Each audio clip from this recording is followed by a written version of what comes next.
నమస్తే. నేను మీ కుప్ప పద్మిని. ఇన్నాళ్ళు మీ సపోర్ట్‌ని నాకందిస్తూ, మీ ప్రేమని నాకందిస్తున్న ప్రతి ఒక్కరికి కృతజ్ఞతలు. ఇప్పుడు చూడబోతున్న ఈ వీడియో కూడా ఖచ్చితంగా మీకు ఉపయోగపడుతుంది.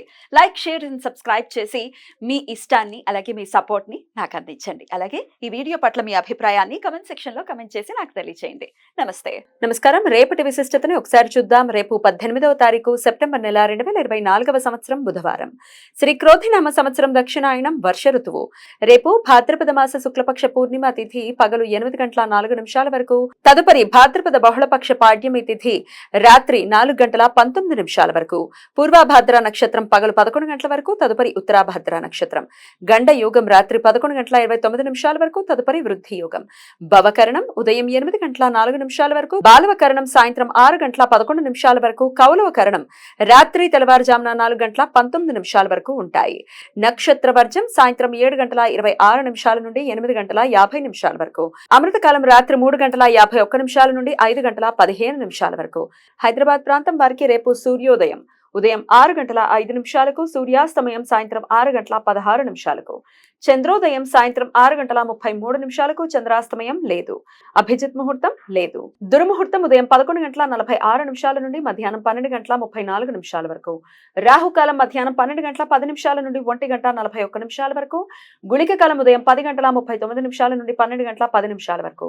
యమగండం ఉదయం 7:36 నుండి 9:07 వరకు. రేపు ఇంద్ర పూర్ణిమాసి వ్రతం. హేమాద్రి వ్రతకాండం ప్రకారం ఈ వ్రతం దేవేంద్రుణ్ణి పూజించడానికి ప్రత్యేకమైనది. రేపు దంపతులు ఇంద్రునికి ప్రత్యేక పూజ చేసి భర్త తన భార్యకు కొత్త బంగారు ఆభరణాలు బహుమతిగా అలంకరిస్తాడు. ఈ వ్రతం ఆచరించటం వలన ఆలుమగల మధ్య పరస్పర శారీరక లైంగిక ఆకర్షణ పెరుగుతుంది అని నమ్మకం. రేపు భాద్రపద పూర్ణిమ వ్రతం. ప్రతి పూర్ణిమ రోజు భక్తులు రమా సహిత సత్యనారాయణ స్వామి వ్రతం జరుపుకోవటం ఆనవాయితీ. రేపు ఉమామహేశ్వర వ్రతం. ఈ వ్రతాన్ని భార్యాభర్తలు ఇరువురు తమ సుఖ వైవాహిక జీవితం కోసం ఆచరిస్తారు. రేపు పార్వతీ పరమేశ్వరులను భక్తి శ్రద్ధలతో పూజిస్తారు. మహాలయ పక్షాలు రేపటి నుండి ప్రారంభమవుతాయి. ఈ పక్షం రోజులు పితృదేవతలకు శ్రాద్ధ విధులు నిర్వర్తించడానికి ప్రత్యేకించబడిన రోజులు. రేపు ప్రతిపత్ శ్రాద్ధం. ఏ మాసంలో అయినా శుక్లపక్ష బహుళపక్ష పాడ్యమి రోజు మరణించిన కుటుంబ సభ్యులకు శ్రాద్ధ కార్యక్రమాలు నిర్వర్తించడానికి అనుకూలమైన రోజు. తల్లివైపు పితరులకు వారు మరణించిన తిథి తెలియకపోయినా వారికి శ్రాద్ధ విధులు నిర్వర్తించడానికి అనుకూలమైన రోజు. ఇలా చేయటం వలన కుటుంబంలో సుఖ శాంతులు నెలకొంటాయని విశ్వాసం. వ్యతిపాత పర్వకాలం, వ్యతిపాత మహాపాతకాలం రేపు సాయంత్రం 6:52 నుండి రాత్రి 11:25 వరకు ఉంటుంది.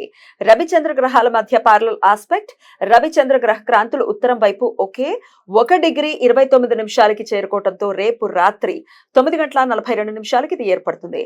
మహాపాతకాలాల్లో ఉపాసనా మంత్రాలు జపించడానికి, అనుష్ఠానాలు చేయటానికి, ధ్యానం చేయటానికి, నూతన మంత్రోపదేశం తీసుకోవటానికి అత్యంత అనుకూలం.